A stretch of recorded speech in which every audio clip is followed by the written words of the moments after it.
Well, if you fish long enough, sooner or later, you're going to lose a big fish. Now, while it can make for a great fish story about the big one that got away, for most people, it leads to a lot of frustration. It can also lead to a lot of questions about what you did wrong and what you can do to avoid it happening again. Listen, folks, there's nothing you can do to totally avoid ever losing a fish again.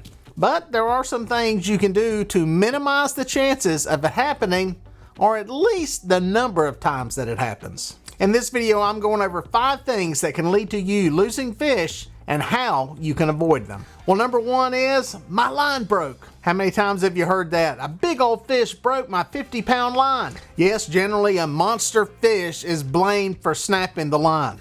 Now, while technically it's possible that a fish can break 50 or 80-pound line, generally the reason it happens is something much more simple. For a fish to break line that heavy, a lot of stuff has to go wrong.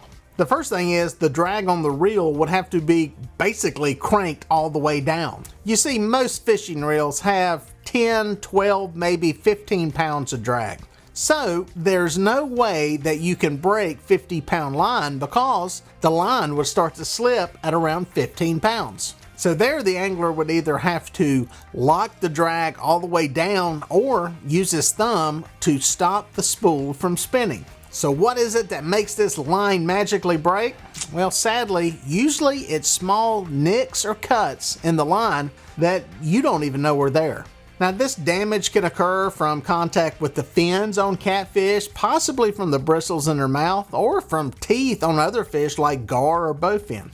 Another common thing is cover and structure that is on the bottom. Sometimes it could be rocks, it could be a fishing pier. Any kind of debris that is on the bottom that your line comes in contact with can fray it or nick it. This is why it's a good idea to first check your line with your finger. Run your hand up and down the line to check for any nicks or frays.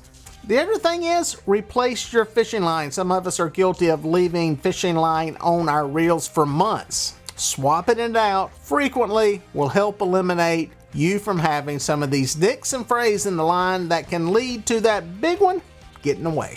Number 2 is, well, the fish gets tangled in structure and cover that is on the bottom. Depending on where you fish, this could be anything from rocks to fishing piers. All that fish has to do is make one wrong turn, and next thing you know, your line is going around a stump, a pier, a rock, or some other debris on the bottom. Now, avoiding this happening, well, it can be tough, but there are a couple of things you can do. The first thing, especially if you're in a boat, put pressure on the fish, get its head raised, and get it coming up off the bottom. You can do this by simply raising your rod tip higher into the air so that this fish is being pulled up away from bottom structure. Another thing you can do is engage that fish and get that hook set as soon as possible. Don't let fish run off by using clickers. Using clickers gives a fish time to take your bait into its mouth, run off away from where it picked it up at, and possibly go into some kind of cover. You can also minimize some of your terminal tackle. The bigger the sinkers, the bigger the hooks, the bigger the swivels, the better the odds that that gear gets snagged on something on the bottom. Minimizing all these things will help reduce the odds that you get hung up in an area with a lot of snags. Well, number 3 is one that happens to all of us, and that's the hook simply pulls loose. Now listen, everybody likes to blame the hook. It's a circle hook that did it, it's a J hook that did it. But the bottom line is, you're not gonna get hooked up on every fish that picks up your bait. That's just the reality of fishing. But with that in mind, there are a couple of things you can do to reduce pulling those hooks out of a fish's mouth. First of all, loosen your drag. Having your drag locked down will greatly increase the chances that you pull a hook on one that is shallow hooked. Listen, rod and reel angling, as much as we try to destroy it with super heavy lines and super heavy rods, it's a game of finesse. Work on perfecting your skill as an angler. Instead of using super heavy line and heavy action rods to winch a fish in, work on playing that fish and controlling that fish so that you can land it before a hook is pulled. It's also a sporting means of catching fish that, by definition, requires some skill from the angler. Slow down, work the fish, fool him to the top, and you'll pull a lot less hooks. Also, use rods, reels, tackle, and line that are forgiving. Now, while heavy action rods and braided line may make you feel like you can catch any fish in the water, this gear is probably responsible for pulling hooks from more fish than anything else. These stiff rods with no flex in the tip and braided line that doesn't stretch, well, it's a dangerous combination when you get a fish close to the boat. Now the next one is one you don't have any excuse for because I've got a lot of videos about this. And number 4 is bad fishing knots. Now this is usually an issue for new anglers more than experienced anglers. I say that because experienced anglers probably at some time lost a fish, reeled that line in, found that empty line with no hook and a little pigtail on the end of it.